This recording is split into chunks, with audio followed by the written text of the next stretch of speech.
I'm going to go over your final review for the fall of geometry. Your fall final review for geometry. There we go. I got it out that time. Sorry. All right. So the first one says in triangle PQR, it gives you a bunch of lengths, and then it says to list the angles in order from smallest to largest. So it is easier if you have a picture. So let's go ahead and draw it. PQR. PQ is 11 feet, QR is 7 feet, and PR is 15 feet. And it wants to list the angles from smallest to largest. So we need our smallest side, which is QR. So it cannot use the letters Q or R, which means the angle that goes with it is angle P. Then my middle side is PQ, so it cannot use the letters P or Q, so the angle that goes with it is R. And then the last one is our 15 side, which is PR, which goes with the angle across from it. It cannot use P or R, so it's angle Q. The lengths of two sides of a triangle are 26 meters and 48 meters was the range of the possible lengths of the third side. That's whenever you subtract them from each other and add them together. And this part, the less than x is less than, will always stay the same. That's not going to change at all. You always want to put the bigger one minus the smaller one because we don't ever have negative side lengths of anything. You can't get a tape measure and measure in negatives. So it's always going to be positives. So 48 minus 26 is 22. And then 48 plus 26 is 74. So that means that your third side could be between 22 and 74. It cannot be 22. It cannot be 74. It has to be between 22 and 74. Which of the following could represent the side lengths of a triangle? You add the two smaller ones, so 11 plus 17, and see if that is bigger than the third side. And 11 plus 17 is 28, and that is bigger than 19, which is what needs to happen. So A definitely works. 23 plus 28, is that bigger than 52? 23 plus 28 is 51, which is not bigger than 52, so no. 9 plus 25, is that bigger than 34? 9 plus 25 is 34, and since 34 is not bigger than 34, that does not work. And then 4 plus 5, is that bigger than 15? 4 plus 5 is 9, which is not bigger than 15, so that one does not work. Centroid, so this says that AG is 42. Remember that from the centroid to the vertex, that's 2/3 the length of the median. And whenever you compare AG, here, I'll do it in different colors. When you compare AG, which is 42, to GE, GE is going to be half of AG. So this one will be 21. So to get AE, which is the entire length, you add the two together. So 42 plus, well, first we did 42 divided by 2, and that's 21. That's how we got the green one. I guess I could make this in green to make it a little bit more understandable for you. Oops, green. Okay. So whenever I add them together, that gives me my final answer, which is 63. Classify point C. This does not have 90-degree angles right here, which means it cannot be an incenter or a circumcenter. It also can't be the orthocenter. All of those would have 90-degree angles on the sides right here. Because this one doesn't, these are all medians, so this is the centroid.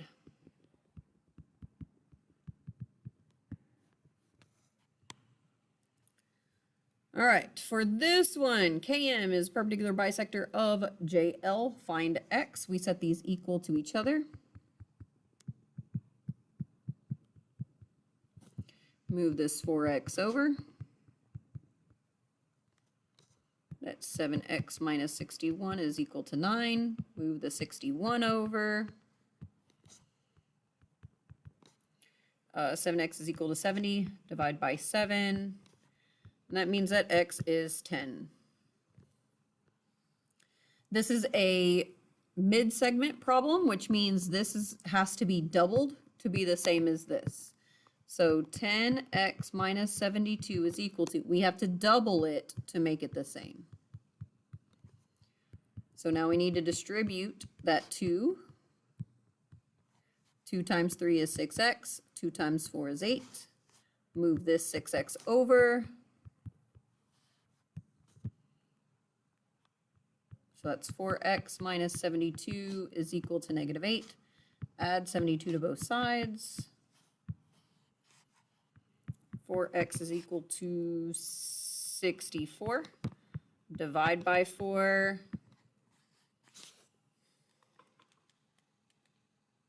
And x is 16.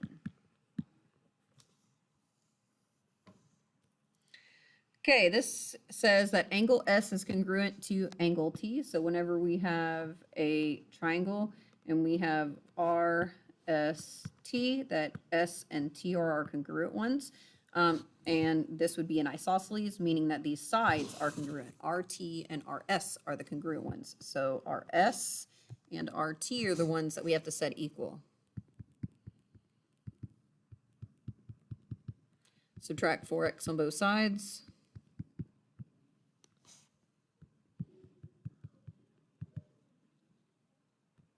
Add 13 to both sides.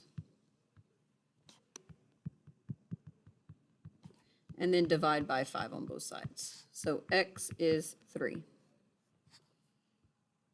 Find the measure of angle y. Because these are isosceles triangles and these are my congruent sides, these would be my congruent base angles. So I set them equal to each other. Subtract 4x on both sides.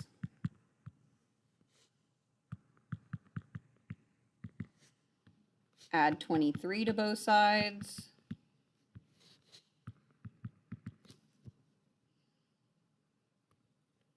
And then divide by 2. And x would be 16, but that's not what it's asking for. It's asking for y, which by the way is up here. So let's plug 16 into these angles and see what they would be. So 4 times 16 plus 9 in a calculator would be 73 degrees for both of these. So to find the measure of angle y, we do 180 minus 73 minus 73, which is 34 degrees. So the measure of angle y is 34 degrees. Okay, for this one, it's all the angles of a triangle, and they all have to add to be 180. So 9x plus 3x plus 7x would be 19x. And then negative 16 plus 11 minus 5 would be negative 10. And all of those have to add to be 180. So to be clear, I added all of these x's together, and that's how I got 19x. And then I added all of these constants together, and that's how I got negative 10. Add 10 to both sides.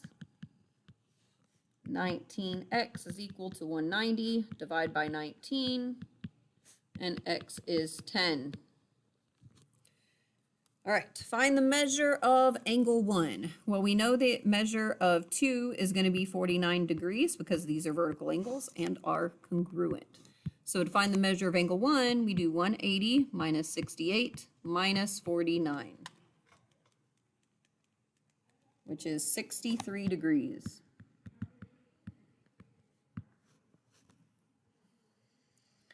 All right, this is an equilateral, so you just need to set any two sides. It doesn't matter which two. Set any two sides equal to each other and solve. Subtract 7x on both sides.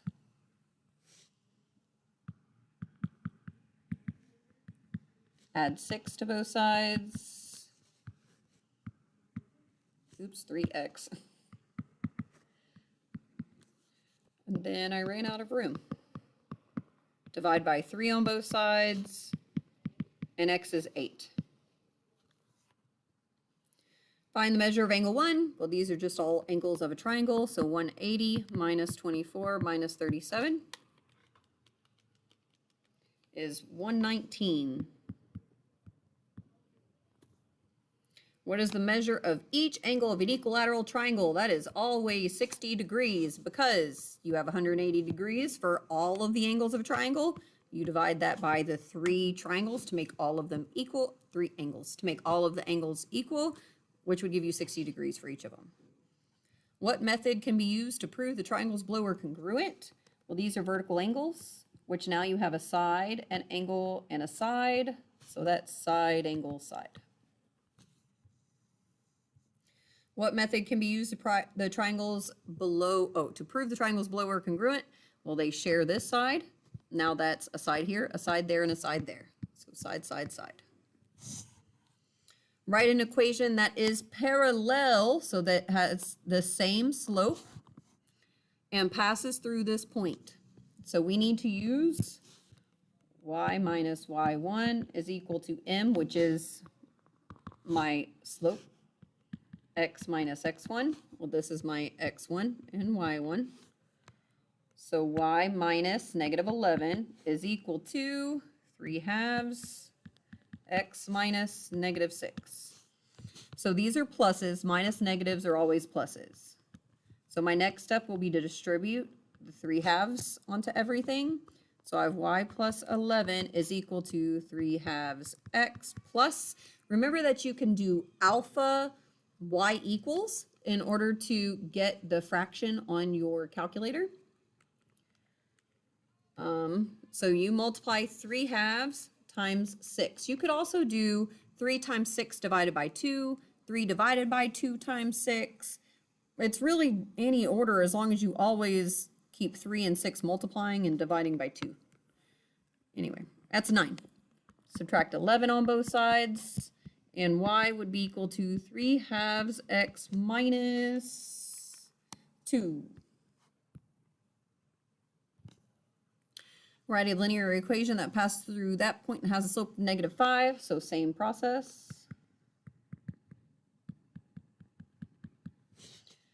I do, however, need to find my slope. Oh, it has my slope. So this one's my m, this is my x1, this is my y1. So y minus -9 is equal to -5 x minus 2. This is a plus here because minus a negative. Then I need to distribute my 5. So y plus 9 is equal to -5x plus 10. And -5 times the -2 is a positive 10. Subtract 9 on both sides. And y is equal to -5x plus 1. Determine if QR and ST are parallel, perpendicular, or neither. Well, we have to find the slope. So first, the slope of QR. This one will be x2, y2, x1, y1.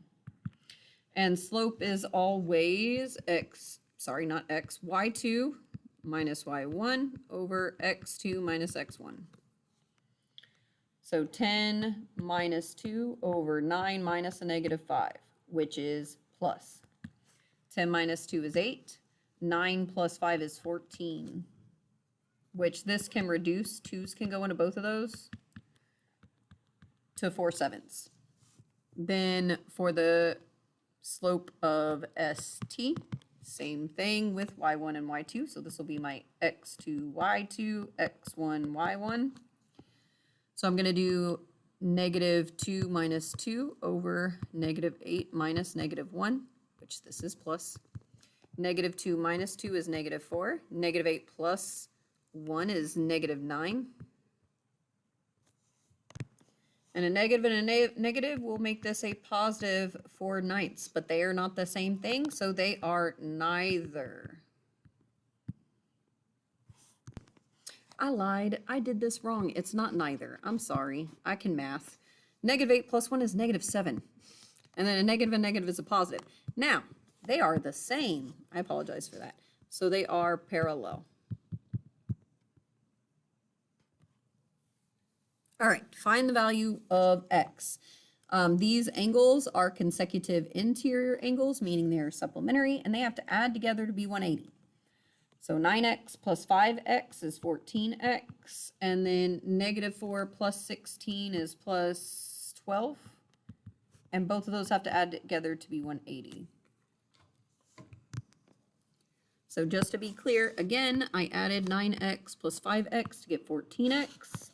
And then I added -4 plus 16 to get 12. Now I'm going to subtract 12 on both sides. 14x is equal to 168. Divide both sides by 14.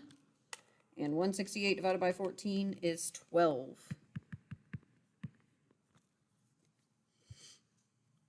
All right, on this one, these are corresponding angles which are congruent. So we set them equal to each other. Subtract 8x on both sides.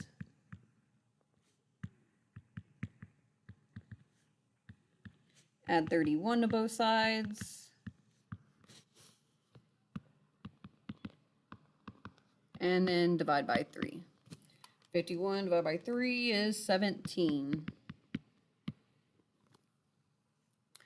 All right, angles 9 and 16, they are on the outside and across from each other, so they are alternate exterior.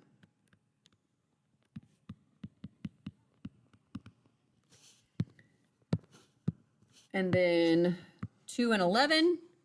2 and 11 are across and on the inside, so they are alternate interior.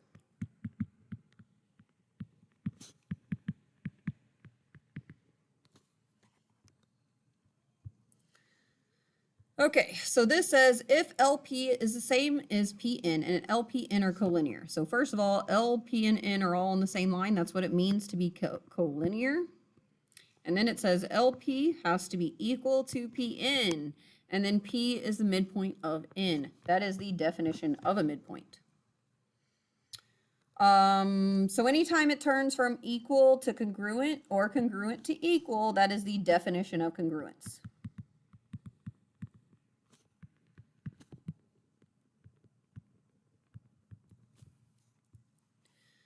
Okay, so what happens on here is it tells you that RS is the same as XY, so then it replaces RS with XY. And anytime you replace something, that is called substitution. And it's technically the substitution property of equality.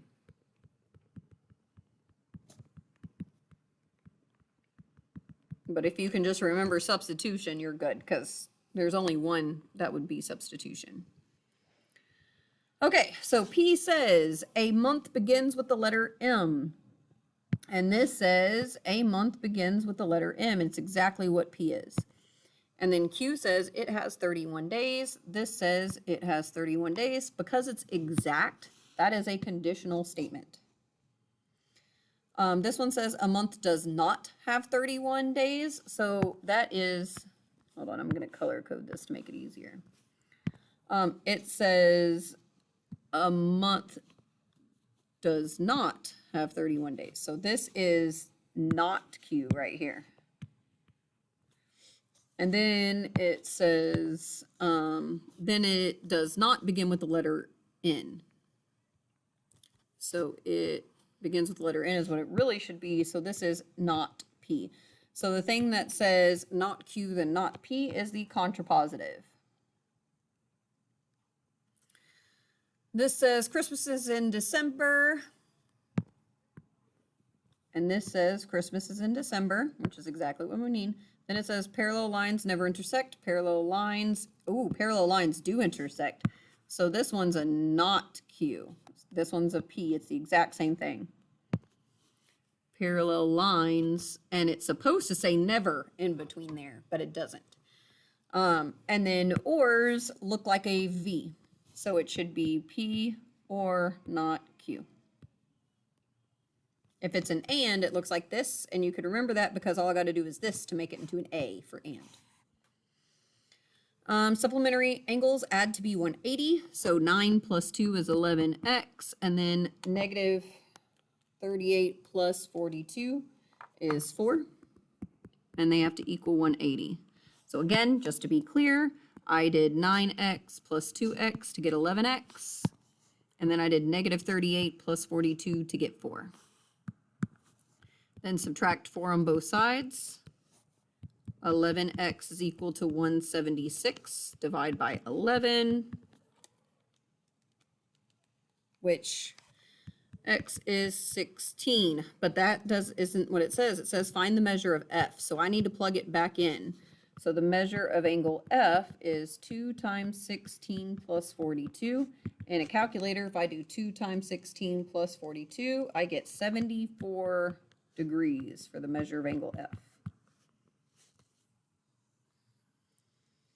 Find the midpoint. So midpoint formula is x1 plus x2 over 2, and then y1 plus y2 over 2. x1, y1, x2, y2. So -3 plus -7 over 2. And then 8 plus -6, over 2. -3 plus a -7 is -10 over 2.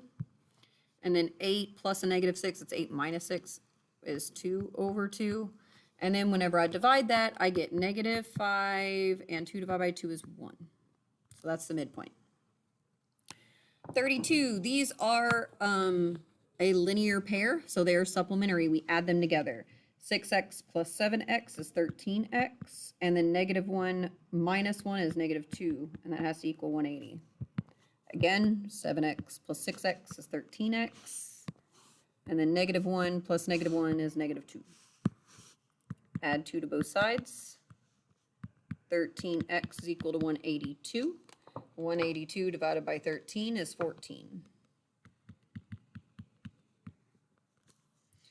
Find the distance. So the distance formula is nasty. And it looks like this. x2 minus x1 squared plus y2 minus y1 squared. This one's x2, y2, x1, y1. So whenever I solve this, I'm going to use some of this other space from before. So x2, -9 minus 5 squared plus 2 minus a -4 squared. Minus a negative is plus. Do the parentheses first. So -9 minus 5 is -14 squared plus 2 plus 4 is 6 squared. Then we have to square. 14 squared is 196. 6 squared is 36. And then 196 plus 36 is 232. So if we take the square root of 232, it gives you a decimal of 15.23. Two angles with the measures that have the sum of 180 are called supplementary angles.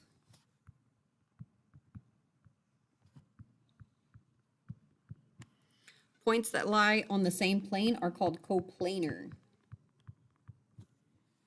And that's the end of our final review.